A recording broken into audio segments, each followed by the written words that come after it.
Hello. We're back for another High Tide Imbibe. We have one more beer to do on this channel tonight. Another beer sent to me by my friend Nick from work. And this is another one from Koriskca Brewing in the Azores. This is their Esmeralda Blonde Ale at 6.3% alcohol by volume. Now, I don't know if I'm expecting a traditional blonde ale from this, especially considering the last beer I just did from these guys, which was supposed to be a Helles Lager. Didn't really taste like a Helles Lager at all. It was good, mind you, but it was flavor profile wise like a barley wine, just without the alcohol. They're saying this is a blonde ale, but when I was looking on the website, the description made it sound like almost like an IPA, given like how much they were talking about. We got lots of hops in this shit. So I don't know what to expect. These guys seem to be a wild card as a brewery with what they do and how they do it. So, hopefully this will be another good beer, regardless of whether it fits the style all that perfectly. We shall see. We shall see. So, open up here.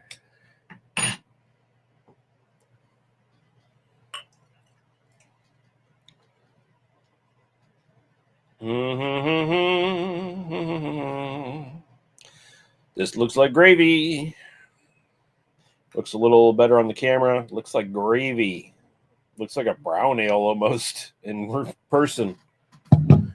But I think the other blonde ale I did was kind of around this color. So, yeah, it looks like, I don't know, almost like a red ale on camera, right? But it's like a murky, like light brown gravy kind of color in actual life.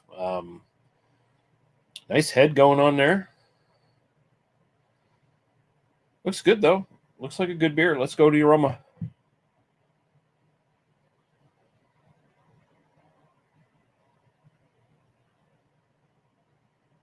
Grassy, pretty sweet in the aroma, not cloying, but a grassy, grainy thing going on, which is generally what you expect from a blonde ale.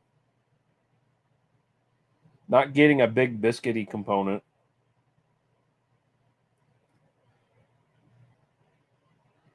I'm thinking they just have a house, like whatever yeast they use. I'm kind of thinking they have like a house flavor, just kind of based around the whatever yeast they use.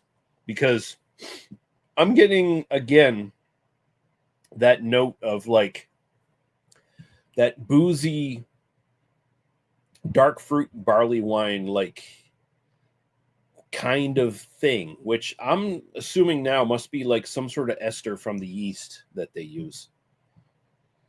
Because I'm getting that again, and like it, this is at 6.3%, but still, it should not have like that boozy barley wine note. But I'm getting that as well, and that's just cutting right through again. The more I draw on it, the more I'm noticing it. Because if you looked at this in person, like what I'm looking at right now, like with this like murky, almost like brown gravy kind of color that it actually has in real life, like right here in person, and you smell this, you'd go barley wine. Like very much so.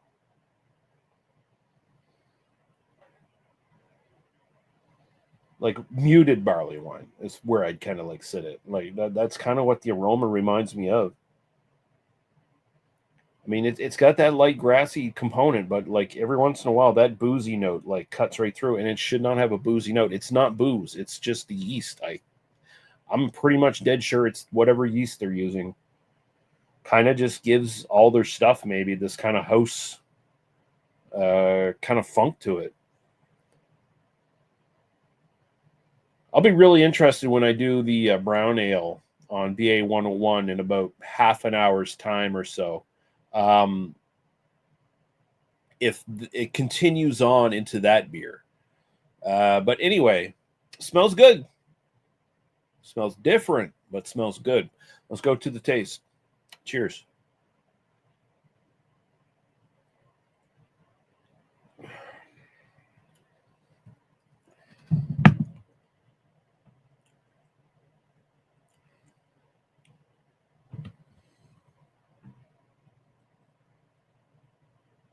Mm.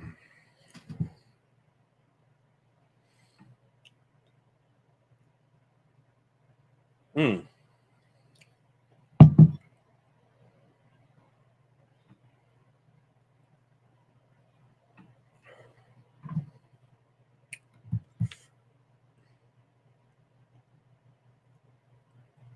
Got a little bit of that biscuity quality.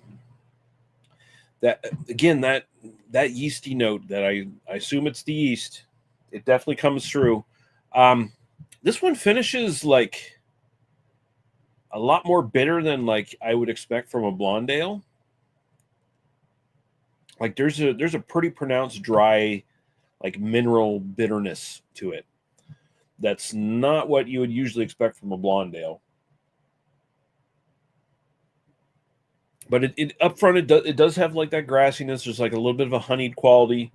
Um, and then that again that like boozy, sweet, dark fruit barley wine note comes through, which again must be the yeast, I'm assuming. And it's at 6.3%, which is big in alcohol for a blonde ale as well. So I think it must just be these guys like fucking trip, man, to like we're just gonna ramp things up and take things in different directions. I kind of think that's what they do. I'm very interested to see how that brown ale turns out now when I do it on BA 101 because it seems like these guys take some wild swings on their stuff. Either that or I just have a bottle that's been stored improperly and it's gone weird. It hasn't gone bad, but it's gone weird. Could be a possibility. So, you got to take everything I say here with a grain of salt. Came from the Azores. Don't know where it's been. Don't know how it's been stored. Don't know what the transportation details 100% were. I know it came back on a military plane of some sort, but that's all I know. I mean, it's good. The body is, I don't know if it's just the carbonation, but the body comes off way bigger than a blonde ale should be. Like it feels like pretty medium bodied, maybe even like a little thicker than that. It's drinkable though. It's easy to put down. You see me just like shooting through this fucker. Malty, again, biscuity malt. It's got some of the notes, but to call this what like a traditional blonde ale would just be wrong. See my previous review I did tonight with the Azores Brewing blonde ale. What was it? The Cliff Diver, I think. Was it the Cliff Diver? Yeah, I think it was the Cliff Diver. Yeah. That one was like so classic blonde ale, yet punched above a little bit, just like the style guidelines as I understand them. That was fantastic. This goes out of the style guidelines as well, but it, like in a weird different direction that just makes me think not blonde ale.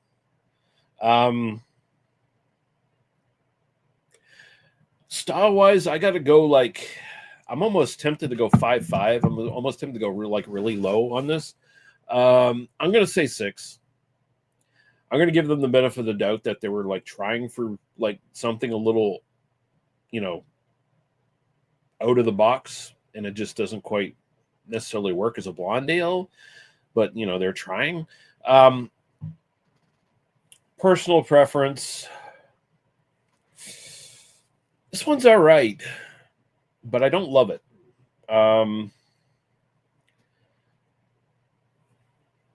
The way the flavors come together, it comes out like a homebrew from someone who's had like a good year of doing batches and is just starting to finally key in to how to make a good homebrew. That's what it kind of comes off like to me. And I'm not saying that to like throw shade on the brewery or insult them or anything like that, but it's just what it reminds me of. It reminds me of like back in the day when my dad was making homebrew, and like when I was going out on the weekends and stuff, I could, like didn't have a job, so this is when I was like late teens, didn't have like a regular paying job or anything like that. I was going out and partying and stuff. I was like, hey dad, can I like take a couple of like 2-liter plastic pop bottle jugs of your fucking homebrew to some like fucking house party or whatever? And it would taste something like this, probably a little bit sweeter, a little bit more noticeable, like malt extract kind of flavor, but not too far off from this, honestly. It actually like brings back memories of like sitting in some dude's fucking kitchen, slugging back these fucking pop bottles full of homebrew that still had the sediment in them, and having like other people in the room like, oh gross, man, you got fucking jizz in your fucking beer. And of course this was before American Pie came out. And yeah, listening to like Black Sabbath or something in the kitchen while we were drinking this shit and doing hot knives on the stove and stuff like that. Like it does bring back good memories, but I don't want that in a blonde ale necessarily. So, but that being said, yeah, so 6.5 style. No, 6 style. I'm gonna go 6.5 personal preference. Probably would not drink this again, unless it was given to me. Definitely wouldn't buy it. It's just not where I need it to be for a blonde ale, unfortunately. So this one's a bit of a disappointment, but it's still not terrible. It's not terrible. It's not bad. It's just...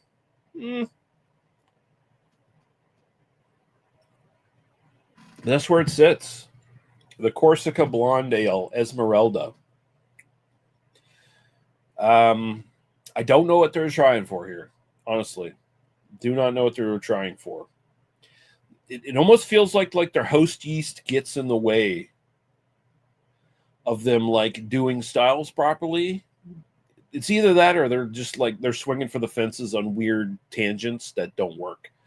But either way, so far no terrible beers from them. Just not what I want. Let's put it that way. Not quite what I want.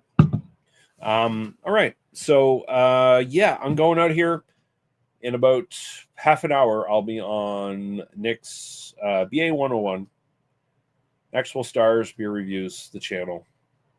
And I'll be doing the last of the Koriskca beers there, the brown ale. So if you want to see that, go there. If not, fuck off. I mean, whatever. You're not paying me money. I'm not going to fucking bend over and suck your cock. You're not paying me money. I'll tell you what I fucking think, and I'll tell you where to go. But at the same time, love you all. Have a good day. Have a good night. All that good stuff. I'm getting the fuck out of here. Goodbye.